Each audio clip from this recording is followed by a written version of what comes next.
ಹಾರ್ಮೋಜ್ ಜಲಸಂಧಿಯಲ್ಲಿ ದುರಂತ, ವಾಣಿಜ್ಯ ಹಡಗಿನ ಮೇಲೆ ದಾಳಿ, 3 ಭಾರತೀಯ ನಾವಿಕರು ಸಾವು.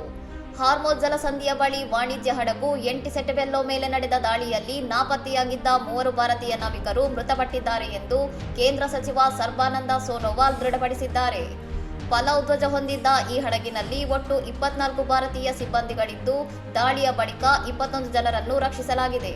ಮೃತರಲ್ಲಿ ಹಡಗಿನ ಮುಖ್ಯ ಇಂಜಿನಿಯರಿಂಗ್ ಕೂಡ ಸೇರಿದ್ದಾರೆ ಎಂದು ತಿಳಿದುಬಂದಿದೆ. ಮೃತ ಭಾರತೀಯ ನಾವಿಕರ ಪಾರ್ಥಿವ ಶರೀರಗಳನ್ನು ಆದಷ್ಟು ಶೀಘ್ರ ಸ್ವದೇಶಕ್ಕೆ ತರಲು ಮತ್ತು ರಕ್ಷಿಸಲ್ಪಟ್ಟ ಸಿಬ್ಬಂದಿಯನ್ನು ಸುರಕ್ಷಿತವಾಗಿ ಕರೆತರಲು ಅಧಿಕಾರಿಗಳಿಗೆ ಸೂಚನೆ ನೀಡಲಾಗಿದೆ ಎಂದು ಸಚಿವರು ಎಕ್ಸ್ನಲ್ಲಿ ತಿಳಿಸಿದ್ದಾರೆ. ಅಂತಾರಾಷ್ಟ್ರೀಯ ಜಲಸೀಮೆಯಲ್ಲಿ ವಾಣಿಜ್ಯ ಹಡಗುಗಳ ಮೇಲೆ ನಡೆಯುತ್ತಿರುವ ದಾಳಿಯ ಬಗ್ಗೆ ಭಾರತೀಯ ಸರ್ಕಾರ ತೀವ್ರ ಕಳವಳ ವ್ಯಕ್ತಪಡಿಸಿದ್ದು, ಈ ಘಟನೆಯನ್ನು ರಾಜತಾಂತ್ರಿಕ ಮಟ್ಟದಲ್ಲಿ ಅಮೆರಿಕದ ಮುಂದೆ ಕಠಿಣವಾಗಿ ಪ್ರತಿಭಟಿಸಿದೆ. ವಿದೇಶಾಂಗ ಸಚಿವಾಲಯದ ಹೆಚ್ಚುವರಿ ಕಾರ್ಯದರ್ಶಿ ನಾಗರಾಜ್ ನಾಯ್ಡು ಅವರು ಅಮೆರಿಕದ ಚಾರ್ಜ್ ಡಿ ಅಫೇರ್ಸ್ ಜೇಸನ್ ಮೀಕ್ಸ್ ಅವರನ್ನು ಕರೆಸಿ ನಾವಿಕರ ಸಾವಿನ ಬಗ್ಗೆ ಔಪಚಾರಿಕವಾಗಿ ಪ್ರತಿಭಟನೆ ದಾಖಲಿಸಿದ್ದಾರೆ. ಹಡಗಿನಲ್ಲಿರುವವರ ರಾಷ್ಟ್ರೀಯತೆಯ ಬಗ್ಗೆ ಮಾಹಿತಿ ಇದ್ದರೂ ಮಿಲಿಟರಿ ಕ್ರಮ ಕೈಗೊಂಡಿರುವುದು ಏಕೆ ಎಂದು forward seamen's union of India ಪ್ರಶ್ನಿಸಿದ್ದು, ನಾವಿಕರ ಜೀವ ರಕ್ಷಣೆಗಾಗಿ ಅಂತಾರಾಷ್ಟ್ರೀಯ ಮಟ್ಟದಲ್ಲಿ ಒತ್ತಾಯಿಸಿದೆ. ಇನ್ನಷ್ಟು ಸುದ್ದಿಗಳಿಗಾಗಿ ನೋಡ್ತಾ ಇರಿ ಸೌರಂ ಟಿವಿ.